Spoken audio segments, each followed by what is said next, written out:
So with these learning skills, from the time management to how to research, it is important to know that it's possible to teach.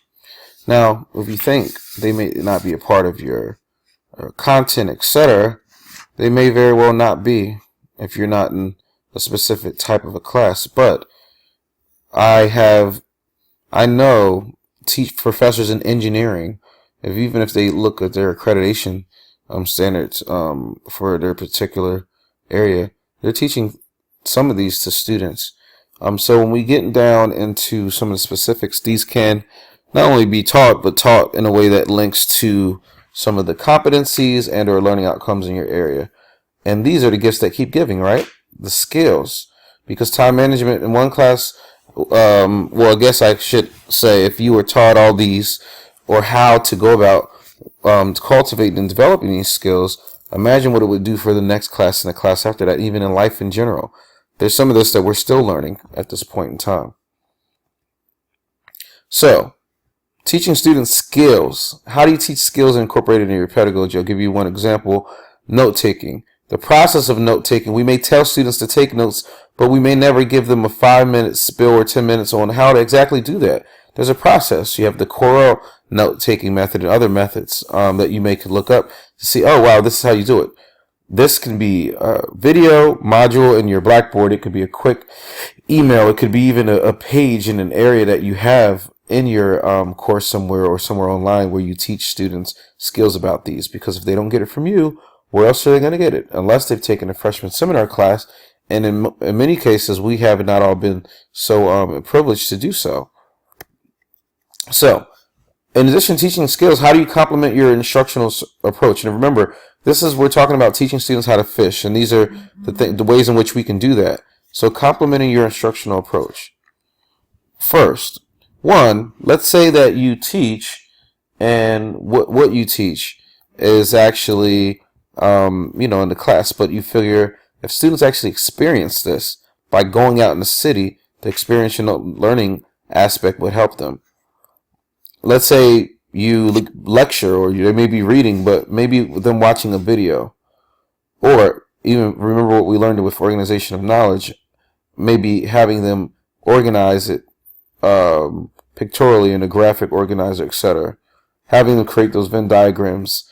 Gamification, having them create a game or find a game, or having games available for students to complement what you're doing. Talking it out, just like I did in my story. Having them teach, think, share, pair, teach friends, work in collaboration. So, as you can see at the top of the slide, it says complement your instructional approach, meaning that whatever way you teach, you could very well hit on any of these areas, but it takes the burden and the accountability off of you and makes it shared. So, whatever you can do within your time frame of your class is fine. And of course, you want to hit on all levels, right? You want to try to deliver content in a way that at least covers the visual, audible, kinesthetic, all of the read-write, the VARC, visual, auditory, read-write, kinesthetic, the VARC learning, preferences. But we don't always have the time to do all that. So can we build into our course, at least for the very rich learning experiences and concepts that, the accommodating concepts where there are ways in which we know our instructional approach is going to be complemented. You can even put this on the syllabus at the end and say, I teach, or at the close of it, I teach in this way, and I would strongly encourage that you follow these and give them a menu of things to do, given what you would prefer. This is an opportunity for students to learn and discover and become more self-directed in terms of what they do. So, complement your instructional approach. These are some ways. Visual, diagrams, having students draw diagrams. And some of these things you'll see, I've used to work in a tutoring center or as a counselor for additional student support counselor.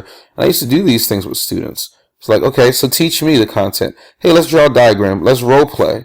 I would sometimes say, okay, let's summarize your notes together. And with my research for universal design, I think most of this really equals up to multiple means of representation. How do you represent the information in multiple ways? And that's pretty much giving the students the opportunity to represent it in those multiple ways in addition to the instruction.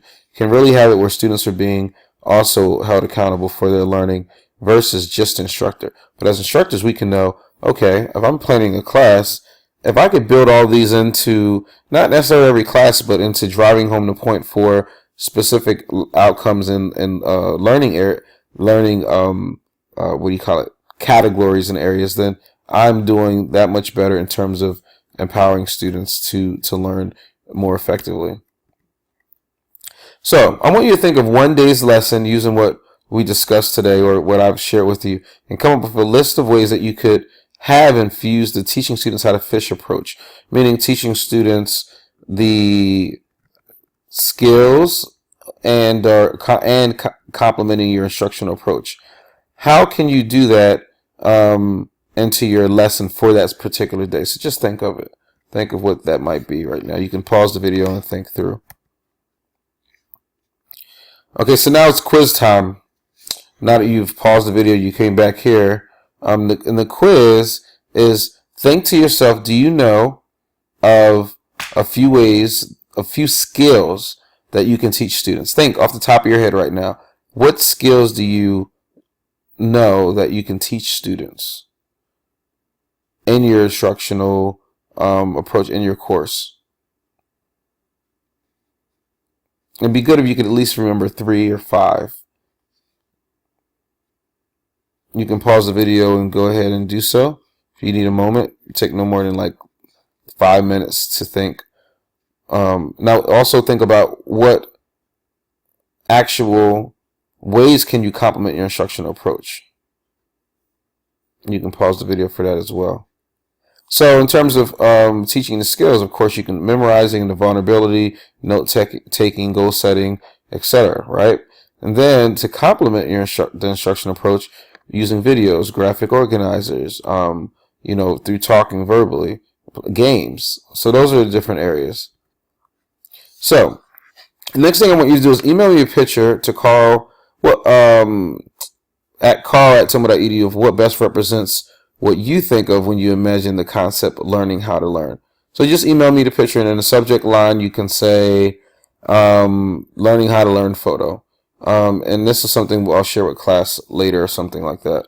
But I would really think it would be great if you just, if you want to give a small tidbit of like why in the email, you can, but no more than a few sentences.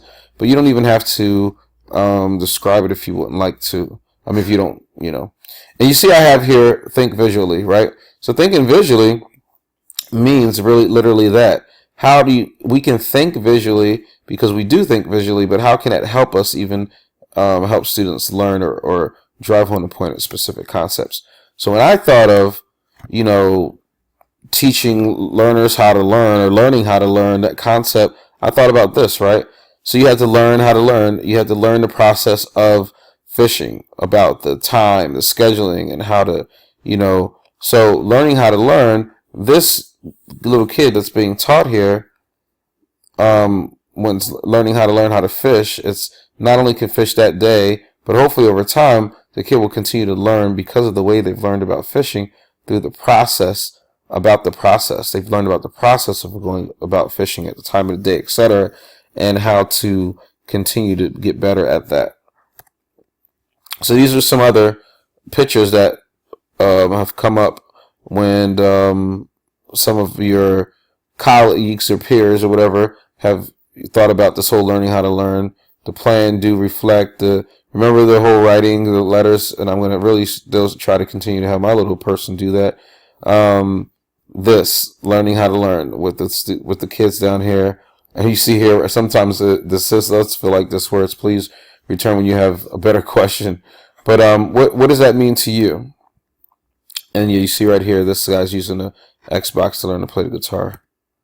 So now we get into course design, because we talk about these concepts in terms of complementing your instructional approach, etc. But all of this is only as important as the way you tie it into your course design. So significant learning, which is what you're reading about this week, happens at a point where you can really tie your learning goals into what you're doing. So how can we tie this significant learning as it relates to learning how to learn into our learning goals and what we do for the courses that we're teaching? One quick thing to remember is that with Bloom, you have like knowledge, comprehension, application, analysis, synthesis, evaluation, and even more contemporary models show creation on the top. So I don't have that one, but those different levels show you different levels of knowledge acquisition in the cognitive domain. But as a reminder, the taxonomy for significant learning, Fink says that, okay, you still have some of this foundational application integration, but over here is the more the affective domain, human dimension. How do you see the information as or see others and yourself better or through the information you're learning? How are you connected, or how are others impacted or connected to it? Caring. How do you see the heart in the situation, or care about the situation, or even better, care about people? But it can go a number of ways. And how will you continue to learn about the similar information in the future? So remember, the learning how to learn, right? And one thing to note about caring, I didn't do it justice last time, is how they can care about the subject, or even have feelings about the subject, or in stronger opinions. But so for learning how to learn here, we are going to, it says becoming a better student, inquiring about a subject, etc. And I gotta kind of speed through because the video is getting kind of long here. But if you've had a class where students could and would learn anything and everything you wanted them to learn, what skills or competencies in your course would you like the students to learn? How will it help them continue to learn in the future? And then write a few words or sentences. Now, please write this, and you can share it on the blog, or the class wall if you'd like. But you don't have to do the sharing part if it's not something that you just feel like you want to do. But the next part is really important, because hopefully you have what skills and competencies. Remember, we're talking about skills like organization skills. What competencies? Learning how to analyze, etc. If this is any course, and how will it help them in the future? So think about what that is that you want, and what other arenas that they can use that information in. And then you write a few words or sentences about that. So then we're thinking about this verbs to actually create a learning outcome that's informed by Fink, etc. Hopefully you've done the readings for this week, and this helps you with this Noit reading. You can see that there are faculty members who've done these examples, and I'll kind of page through them and you can see and read them. And I'm encouraging you all to practice with writing these, because you can see from microeconomics to musical analysis, you can see, and you can pause this video if you'd like to really, really get into digesting these. So students can be able to read and understand complex articles dealing with. Now, even in doing that, there are skills that they're promoting and giving students practice with and building the muscles. Remember, well, actually, this last one to highlight right here, right? Identify some of the more significant resources in the area and learn how to ask useful questions. There's a process for that. And those are the skills you can teach students, and along the way of getting them to help them learn how to learn. So then, remember the Dream Big activity that we did a few slides ago. Hopefully you did it. Think of your course and what you would like students to learn, how to learn, so that they can learn content related to your course 10 to 20 years later. So refer to the Noit reading. And what I would want you to do with that is, after you come up with it, I want you to ask yourself these questions. What skills or competencies in your course would you like those students to learn, and how would it help them continue to learn in the future? And then lastly, is it measurable?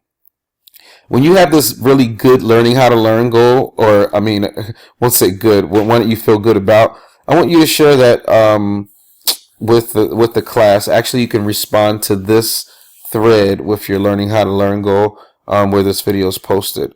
And just kind of just want to see what you all have. You're doing your learning goals worksheet, which is connected but separate. And yeah, I'm excited to see what you all have.